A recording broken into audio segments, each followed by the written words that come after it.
Huy, ubani ko ninyo ani akong full marathon. Wala gyud ko naka video gyud ani ang Strava ratong gamiton tungod kay gusto lagi ko mag-focus na mahuman gyud nato. So nag-start diri sa City Hall, going ni siya didto sa may Bilya Corito, and then paingon Tugbungon din Mati, di jud siya lalim.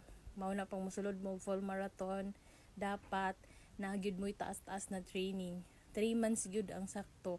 So ako man gyud nag training man gyud ko is mga 1 month, dili pa jud siya ingon na kompleto gyud ng 1 month kay ug ganahan ra lagi ta unya nganong nag-registered man lagi ta aning 42. Huy.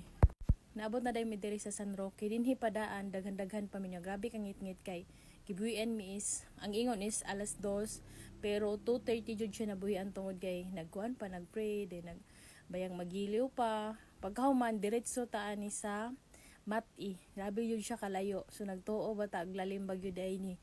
Mao yun ni akong giingon na ikaduha man gyud nako ning full marathon hangon na katong sa 7-Eleven. Naka-try man gyud ko, pero ngaron ni usab man gyud ko. Gara-garaon lagi kayo ko. Huy.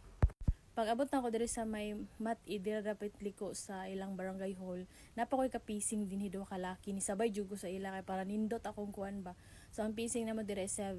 So nisabay ko sa ila duha sila kabuok. Kauban siguro sa para man sila og kanang singlet.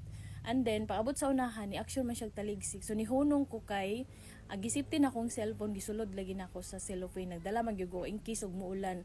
So taligsik ra siya kaloyon sa ginawa jud siya ni ulan. So balikan na ni siya paingon San Roque Tugbungon kay moadto pag yud ta og Ponta Bilar. So abi ba natog maora jud ni. Pero di jud siya lalim gyud.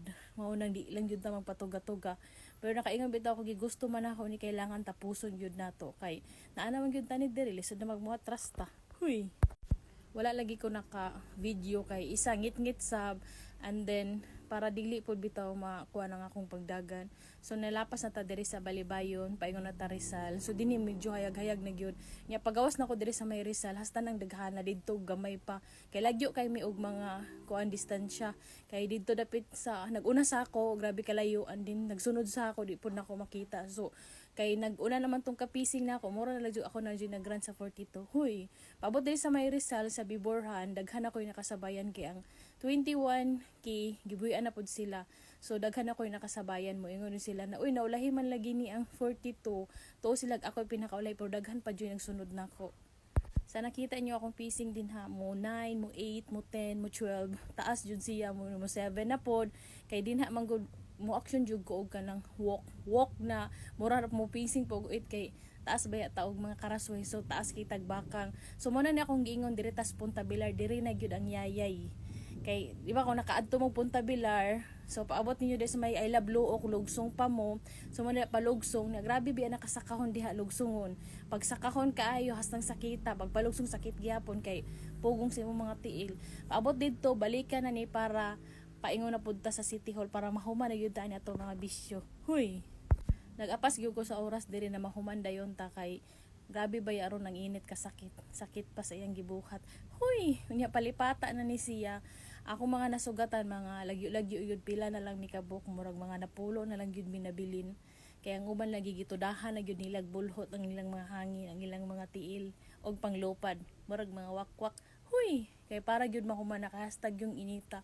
Lalimang ka nang uban na human dalag 3 hours. Unsa man gyud to nila mura naman sila mga motor man lupad. Huy. Pag abot din hasta lang yung inita. Kay alas 7 kape nam jud siya pabalikan na gyud ko.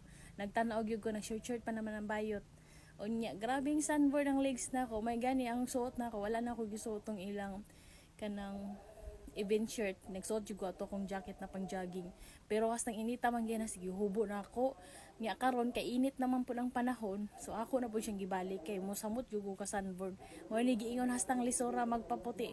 Dali ra ito mon. Huy. Dere happy ta jud kayo ko pero grabe na jud kasakit ang init. Og muwok ta mo samot og kasakit og moran pud ta grabe ka bugat jud. Sumo ni akong experience sa 42 kilometers so kamo di mo magpatuga-tuga og kulang jud mo sa training para di jud sakit. Huy.